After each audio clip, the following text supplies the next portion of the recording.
what you see here. What do you see? Bunny, go down there and see this. Bunny. Fans. Two arches, and in the upper half of each arch there's a Star. not a star, not a rosette. A wheel? A wheel. Give her 5. Yay, Cindy. Okay. We got 2 wheels, and underneath we got 6 triangles of stone pointing towards the wheels. And you got 6 everywhere, 6 petals here, and many other 6s here. We won't talk about that right now, but that's a big number for the Jews. 6 days of creation, right? Right. And So 6 branches. So then those 6 are considered to be by the archaeologists, take my word on this, they're flames of fire. So combined wheels and flames of fire, what do we have in the Bible? I hear the word chariot of fire. Elijah, but before Elijah, Elijah, yeah, exactly.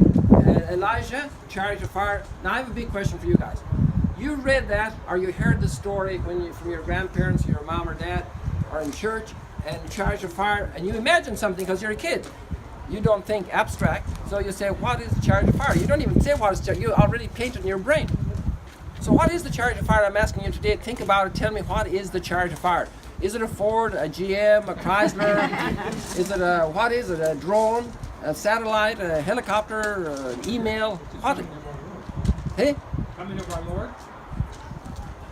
Uh-huh, interesting. I mean, the guy's thinking. What do you say? What is there's a concentrated lady back there, she can't see anything. Okay, so what is the chariot of fire? And then we read Ezekiel chapter 1, and we read that the wheels withdraw from the temple and recede over the Mount of Olives to the east. So what's happening? Well, we know the Babylonian captivity is coming, the exile, they're going to destroy the temple, so God's getting out. You don't need a lot of commentary to understand that's what's happening. So then, these wheels are, you know, that famous, I don't know, what's the figure of speech, literally, when you say the whole, you see, use the word apart for the whole. Give me a hand. Well, I'm not going to give you my hand, I'm going to come over and help you. So you say apart for the whole, there's some word for that. But that's what it's saying, you're taking the wheels out, but you're talking about the chariot is leaving. Well, the chariot doesn't leave on its own. There's somebody sitting up there. Well, that's God. Right? Mm-hmm. Where does that come from?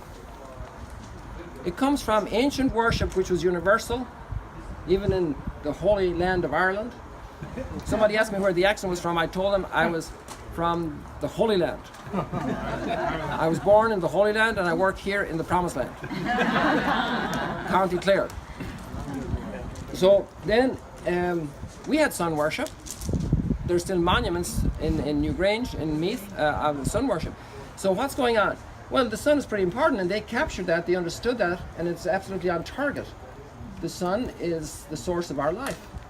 Heat, food, light, and our address in the solar system, in the Milky Way, in the cosmos. So our whole being comes from the sun, so no wonder they worship the sun.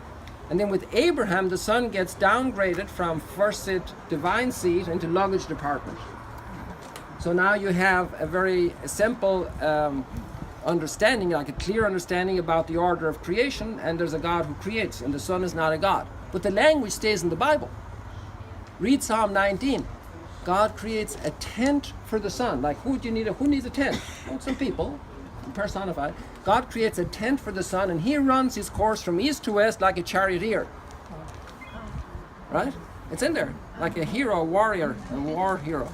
So you have the language, and this is the first one ever found in archaeology. There's one on a coin from Northern Africa, the first one ever found here. That's a big deal.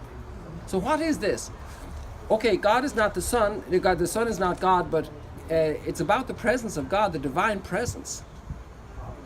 So this is the Shekinah, the divine presence inside the Holy of Holies. And in the context of the whole stone, it becomes very apparent. So you have all the holy stuff of the temple, the altar of incense, the menorah, the olives, the columns and arch, the showbread, the veil, and now the Holy of Holies inside the veil. That's a big deal. And it's a big deal. It's so big a deal that the archaeologists actually haven't figured out the purpose. There's one lady who has a very big theory. She's the leading person on this, Rena Talgam at Hebrew University. And she still has to publish her book. But they really don't know. They're guessing it's enigmatic, and they probably will be duking it out for 50 years. Once she publishes her book, they'll become an atter. because that's the best way to publish another book, to disagree with her, and then there'll be, until the dust settles, it'll be a while, maybe for half a century, and then we'll have a clear understanding what this stone is about. Maybe we'll find more. Actually, there was one more found, but not as ornate as this. It had the 2 decanters, the 2 jars, but nothing else. In terms of decoration, it's made of basalt. There was in another synagogue up there, it was found the following year, strange enough, inside a synagogue, in the wall of a synagogue. Okay.